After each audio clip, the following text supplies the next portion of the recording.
Q&A, karena setiap pertanyaan selalu ada jawaban. Dipandu oleh Yohana Margareta.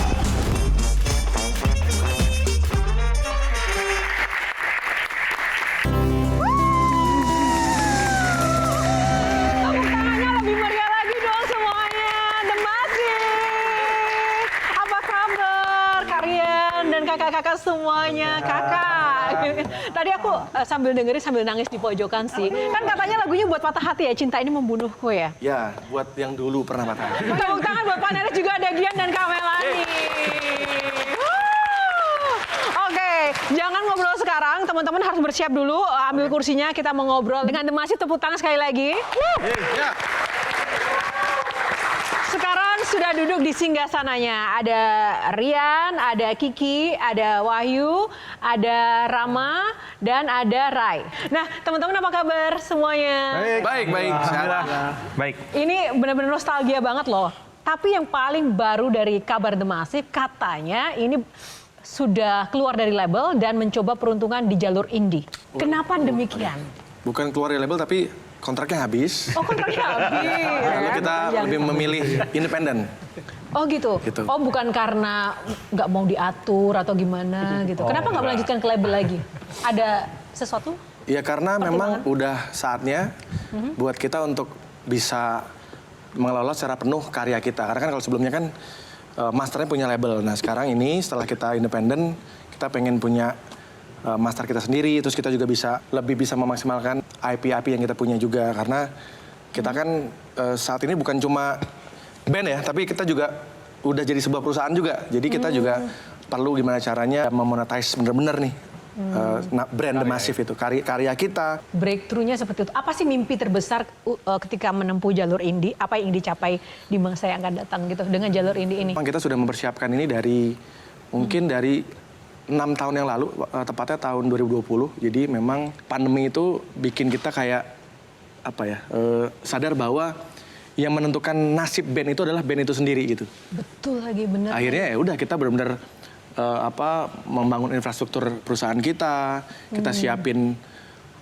orang legal di perusahaan, ada orang finance dan lain-lain. Termasuk yang memang kita sedang persiapkan yaitu album yang akan kita rilis secara internasional. Jadi memang rencananya full bahasa Inggris plan-nya. Full bahasa Inggris. Ya. Nah, bicara soal internasional, itu kan ketika sudah tidak di label, itu modalnya apa dong untuk go internasional dari The Massive? Kalau capital udah pasti udah kita siapkan karena memang hampir 20 tahun kan kita di industri, jadi udah nabung kita gitu udah nabung, terus kita juga memang mencoba memaksimalkan brandnya The Massive itu. Jadi kita memang sudah banyak kerjasama dengan banyak pihak juga. Ya, gimana Kak Mel melihat semacam breakthrough dari The Massive ini? Bentar, biasanya kan aku duluan ya. Dari tadi gini, gue nggak diajak lagi internasional, dia dulu kata.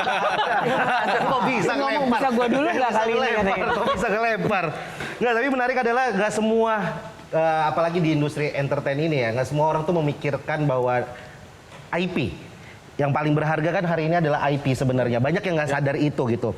Nah kok hari ini bisa 6 tahun yang lalu memikirkan bagaimana membuat infrastruktur dari The Massive ini menjadi sebuah PT dan lain-lain. Waktu itu tuh, waktu sebelum COVID itu kita udah di depan mata kita tuh ada 50 lebih ya, 50 kota, 50 panggung lah yang sudah kita siap-siap nih untuk akan kita jalankan gitu. Jadi kayak kan udah ketahuan tuh Angkanya berapa? Angkanya berapa dan lain-lain, tapi ketika pandemi ternyata tiba-tiba hilang begitu aja.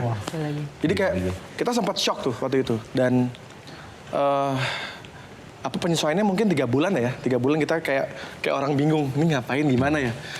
Terus kita mungkin tiba-tiba langsung berubah profesi ya, jadi tukang jualan semua ya. Kita kayak jadi set gitu, kayak jadi mindsetnya jadi berubah dan akhirnya kita kayak ngumpul bareng dan emang karena COVID kan jadi banyak waktu ngobrol kan. Jadi kita berpikir gimana caranya biar bisa memaksimalkan The Massive-nya gitu. Dan akhirnya untuk pertama kalinya kita bikin perusahaan tuh.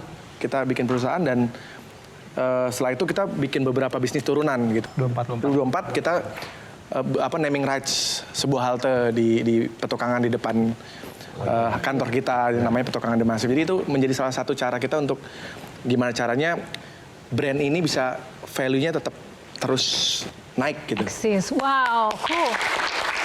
Silakan. Claiming nama, yes penting.